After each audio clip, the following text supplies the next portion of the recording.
नमस्कार मित्रों, मैं सुजीत स्वागत करता हूं हमारा और आपका YouTube channel the Sanskrit classes for CBSE में। तो आज हम लोग चर्चा करेंगे कक्षा 6 की संस्कृत विषय में जो रुचिरा नामक पुस्तक है उसका अध्याय के बारे में और अध्याय में क्या क्या विषय है उसके बारे में आज हम चर्चा करेंगे। तो बनिए रहिए मेरे साथ, वीडियो को देखिए लास्ट तक। मैं आपको बहुत अच्छे से समझाने की कोशिश करूंगा। तो चलिए आज की पाठ्यक्रम को शुरू करते हैं। मित्रों, कक्षा 6 की संस्कृत पाठ्यक्रम में कुल 15 अध्याय यानी चैप्टर्स है।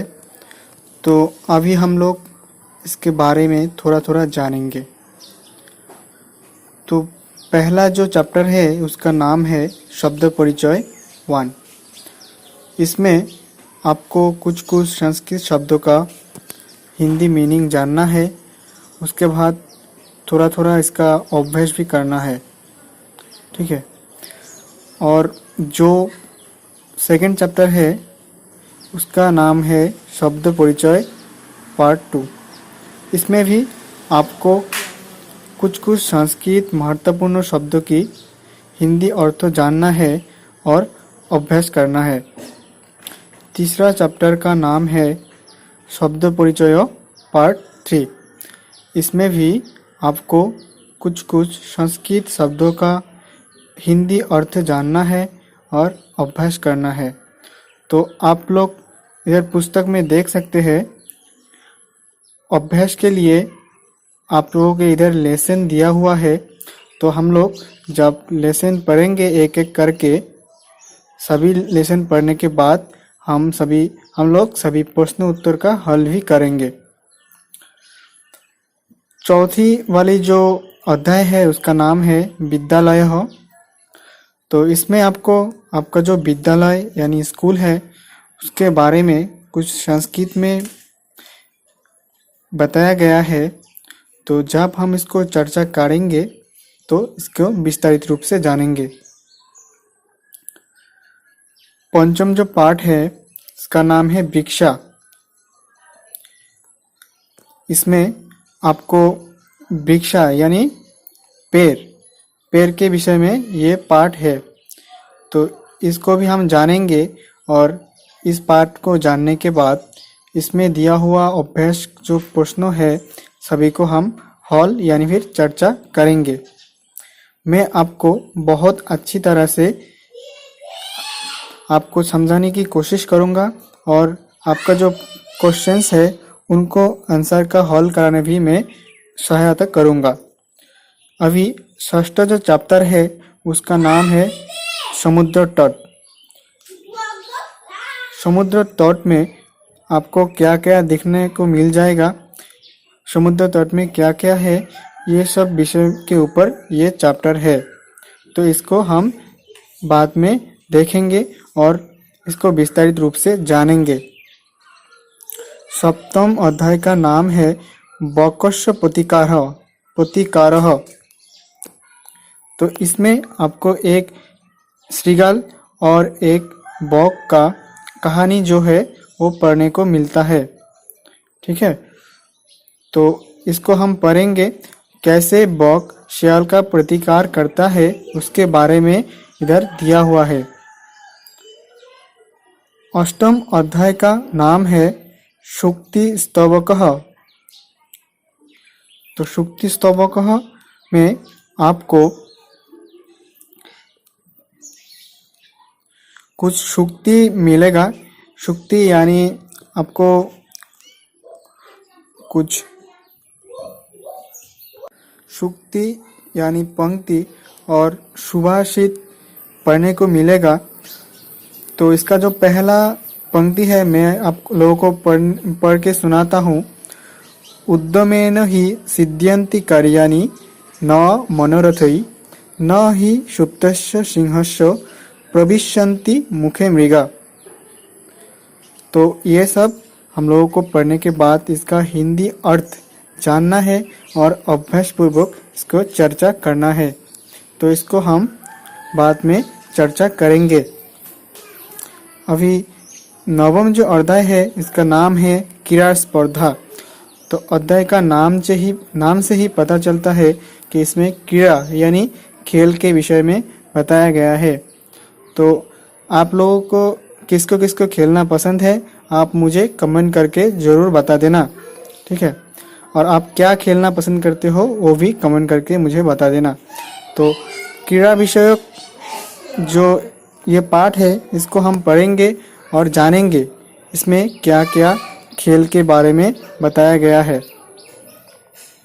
अभी 10वां जो पाठ है इसका नाम है कृषि का कर्मवीरः। कृषि का कर्मवीरा में आपको देखने को मिल जाएगा। तो 10वां पाठ कृषि का कर्मवीरा में आपको कृषक यानी जो कृषि कार्य करता है उसके बारे में 2-4 पंक्ति दिया हुआ है। इसमें आपको पढ़ने में समझ आएगा कि कृषक जो लोग है वो कैसे कैसे काम करता है ग्रीष्म वर्षा आदि कालों में। तो इसको भी हम पढ़ेंगे विस्तारित रूप में और जानेंगे। अभी 11 जो अध्याय है उसका नाम है पुष्पोत्सव। पुष्प शब्द से आप लोगों को पता चल ही गया, पुष्प का मीनिंग होता है फूल। तो आप लोगों को किसको किसको कौन सा फूल पसंद है वो मुझे कमेंट करके ज़रूर बता देना। तो पुष्प उत्सव जो है वो एक उत्सव होता है, वो फूलों का उत्सव होता है। तो किस समय होता है ये वाला उत्सव और कैसे कैसे इसको मनाता है इसके बारे में हम भी जानेंगे। तो इसके बारे में हम बाद में विस्तार से पढ़ेंगे और इसका जो दिया हुआ अभ्यास प्रश्न है सभी का हल करेंगे। अभी 12 जो अध्याय है इसका नाम है दशम तम अशी।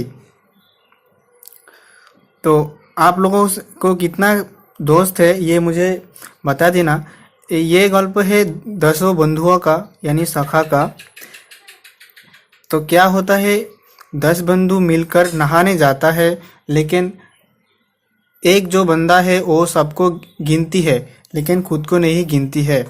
तो 10 वाला 10 आया था लेकिन 10 कहाँ है एक उनको पता नहीं चलता है क्योंकि वो खुद को नहीं गिनती करते हैं। तो इसमें उसके बारे में बताया गया है, वो लोग कहाँ जाते हैं नहाने के लिए उनका वर्णन किया है। तो इसको हम बाद में पढ़ेंगे विस्तारित रूप से और जानेंगे। अभी 13 जो अध्याय है 13 वाला अध्याय इसका नाम है विमान यानम रचयम। तो विमान यान यानी आप लोग दिखाई होगा विमान जो आकाश में जाती है, आप लोगों को साउंड भी आया होगा। तो किसने विमान देखा है एक बार मुझे कमेंट करके ज़रूर बता देना। और अगर आप मतलब कि कभी भी विमान में उठा है बैठा है और कभी भी गया है विमान को चल के तो मुझे एक बार बता देना, ठीक है। तो विमान यान का जो रचना कैसे हुआ वो इन पाठ में बताया गया है, तो इसका भी हम देखेंगे। और 14 वाला जो पाठ है उसका नाम है अह आ चौ। तो इसमें क्या होता है, इसमें एक मालिक और उनका एक नौकर उसके बारे में बताया गया है, ठीक है। और इसको हम बाद में विस्तारित रूप से जानेंगे। तो इसमें क्या है, इन लोगों का बीच क्या हुआ था, इसके विषय क्या है, इसके क्या विषय होने से इसका नाम आह चौ ऐसा नाम पड़ा। तो इसको हम बाद में पढ़ेंगे विस्तारित रूप से और सारे क्वेश्चन का हल भी करेंगे। अभी 15 वाला मतलब कि 15 जो अध्याय है इसका नाम है मातुल चंद्र। मातुल शब्द का अर्थ होता है मामा, चंद्र का अर्थ होता है चांद, अर्थात चाँद मामा के विषय में इसके बताया गया है, ठीक है। तो चाँद मामा के विषय में क्या क्या बताया गया है, चाँद मामा के क्या क्या स्तुति इधर किया गया है, सब हम पढ़ेंगे। और चाँद को क्यों मामा कहते हैं इसके विषय में भी जानेंगे। तो मित्रों, ये थी कक्षा 6 की संस्कृत पाठ्यक्रम में जो 15 अध्याय इसके विषय वस्तु। तो मैं उम्मीद करता हूँ मैं आप लोगों को समझाने के लिए समर्थ हूँ। मेरा बात आप सभी लोगों के समझ में आ गया होगा। तो वीडियो पसंद आए तो वीडियो को एक लाइक कर देना, अपने सभी मित्रों के साथ शेयर कर देना, और चैनल में नई हो तो चैनल को एक बार सब्सक्राइब करके घंटी बटन को दबा देना, ऐसे नए वाले वीडियो देखने के लिए और इंटरेस्टिंग चीज़ जानने के लिए। तो मैं मिलता हूँ आपकी इसकी नेक्स्ट वीडियो में नई एक वीडियो के साथ, नए एक टॉपिक के साथ। तब तक के लिए घर में रहिए, स्वस्थ रहिए। जयतु संस्कृतम, जयतु भारतम।